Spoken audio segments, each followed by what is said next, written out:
For my how-to, I'm going to be describing the proper form that softball players and baseball players need to effectively field a grounder in a game or just in practice. This is to help people be more efficient when they field a grounder. So if you aren't in an actual game and you just want to practice, you can have a friend or someone hit the ball to you as a grounder so you can practice the motion, or they can just roll the ball to you, or you can also just practice the motion. Getting this down to muscle memory can be very important. For fielding a grounder, you're going to need to be in athletic attire so that you can have full range of movement in your body, and then you will need cleats, or you can just use tennis shoes. In an actual game, you should probably use cleats, and then a softball glove.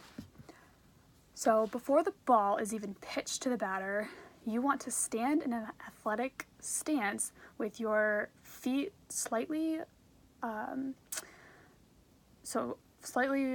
more farther apart than shoulder width. And then you want your knees bent. You want to be able to move, able to go anywhere. According to human kinetics, the player's feet should be slightly wider than shoulder width apart, with the knees bent and the weight on the balls of your feet. After the ball is pitched and the batter makes contact with the ball, the fielder, that's you, will have only seconds to react to the direction where the ball is going and adjust accordingly. In this case, we will say that the ball that the batter hit is coming towards you as a grounder. First, what you want to do is you want to position your body still in this athletic stance so that the ball, should it continue to roll, will roll right between your legs. So you want to be centered on the ball. Next, you want to place your glove. If you are right-handed, your glove will be on your left hand. So you want to place your glove on the ground, and vice versa if you are left-handed. You want to place your glove on the ground, like a scoop almost, so that it can like roll right up into your glove. And you want to have your other hand hovering the glove like this, one, to protect your face, and two, to be ready to catch the ball to make sure it doesn't fly out of your glove. You also want your knees bent at every stage during this. You never want to stand all the way up. You never want to be like fully up, because if you stay down, that will allow you to move faster. Once the ball has rolled into your glove, you want to use your other hand to trap it in there, like I said earlier, so that the ball does not fly out of your glove. And this, I imagine this as kind of like a cage door closing over the ball. And then this also prepares you to make some small adjustments to prepare to throw the ball. According to the Odyssey, a softball infielder has about 3.2 seconds after the ball was hit to throw the ball to first base to attempt to get the runner out.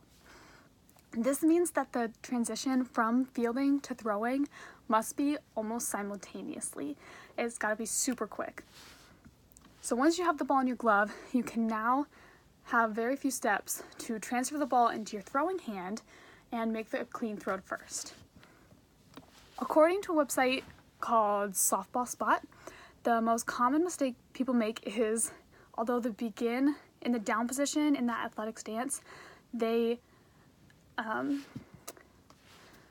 as the ball approaches, they will stand up and come out of the ready position, and then they have to get back down to actually get the ball, and this takes more time. It is important to stay low at all times and not to stand back up after the ball gets to you. Another common mistake is not putting the ball, or your glove all the way to the ground, because if that happens, then the ball can sneak right through, especially if it's moving at a fast speed. The one final thing that people often do is they worry too much about making a clean throw to first, and they don't worry about getting the ball first.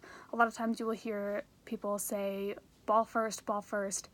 That way infielders know that they need to focus on making a clean ground and then moving into their transfer to throw.